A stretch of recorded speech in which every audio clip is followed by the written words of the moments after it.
नमस्कार, सी न्यूज भारत में आप सभी का स्वागत है और इस वक्त मैं आपके साथ ऋचा सिंह।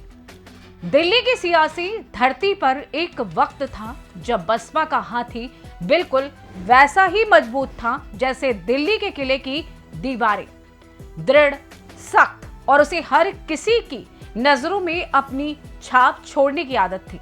सोचिए, उस समय अगर कोई कहता कि मायावती की पार्टी दिल्ली में ऐसे गुम हो जाएगी जैसे धुआं हवाओं में उड़ जाता है, तो शायद कोई यकीन नहीं कर पाता।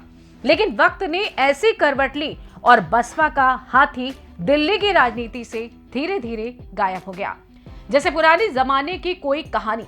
तो चलिए आपको बताते हैं कि कैसे मायावती की पार्टी दिल्ली के चुनावी मैदान में टॉप प्लेयर से गुमनाम खिलाड़ी बन गई।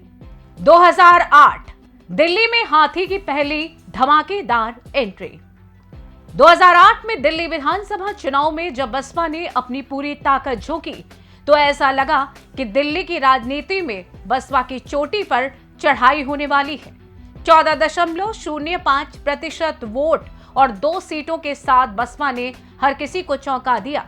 गोकुलपुर और बदरपुर जैसी सीटों पर जीत के बाद ये साबित हो गया कि हाथी ने यहां अपनी जड़ें जमा ली हैं। हर तरफ यही चर्चा थी कि आखिर मायावती ने दिल्ली में घुसने का रास्ता कैसे खोला। बसपा का नाम अचानक से दिल्ली की राजनीति में हॉट टॉपिक बन गया था। लेकिन फिर आया साल 2013 और 2015। जैसे जैसे बसपा का वोट प्रतिशत गिरने लगा, दिल्ली के सियासी खेल में उसका असर धुंधला पड़ने लगा। ऐसे में चलिए आपको बताते हैं कि आखिर कैसे धीरे धीरे मायावती दिल्ली में हीरो से जीरो बन गई।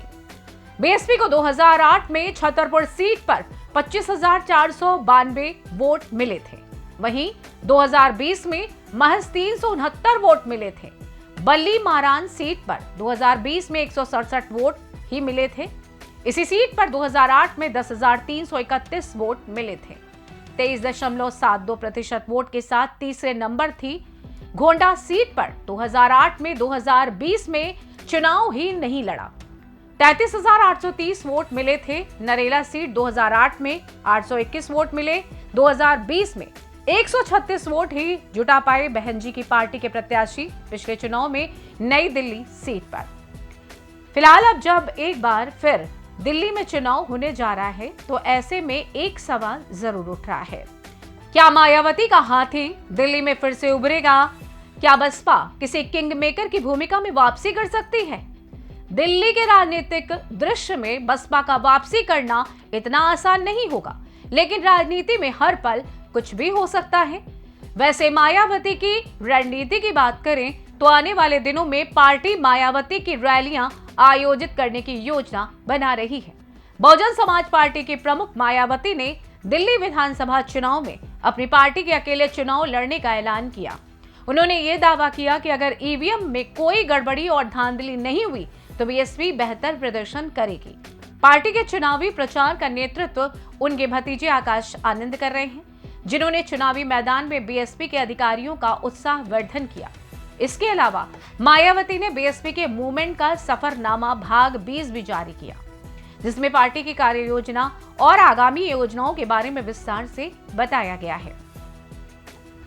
कुल मिलाकर देखा जाए तो राजनीति में कुछ भी स्थायी नहीं होता। दिल्ली की जनता का मूड पल पल बदल सकता है और यही वो शक्ति है जो हर सियासी समीकरण को उलट सकती है। अगर बसपा अपने सशक्त नेतृत्व और रणनीति को फिर से सही दिशा में मोड़ पाती है तो दिल्ली की राजनीति में कोई भी शक्ति उसे नकार नहीं सकती। लेकिन अगर ऐसा नहीं हुआ तो हाथी हमेशा के लिए दिल्ली की सियासत के इतिहास का हिस्सा बन जाएगा। सिर्फ वक्त ही बताएगा कि दिल्ली की धरती पर बसपा का हाथी फिर से उठेगा अथवा नहीं।